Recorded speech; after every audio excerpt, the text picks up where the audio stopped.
Hey guys, I am Kyle, and in today's video I am going to show you how to make heaven in Infinite Craft fastest method. So let's get started.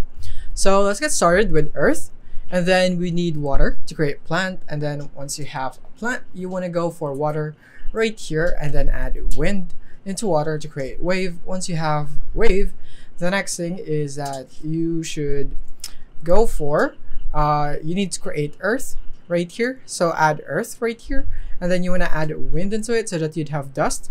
Once you have dust, the next thing is you need to add another dust to create sand.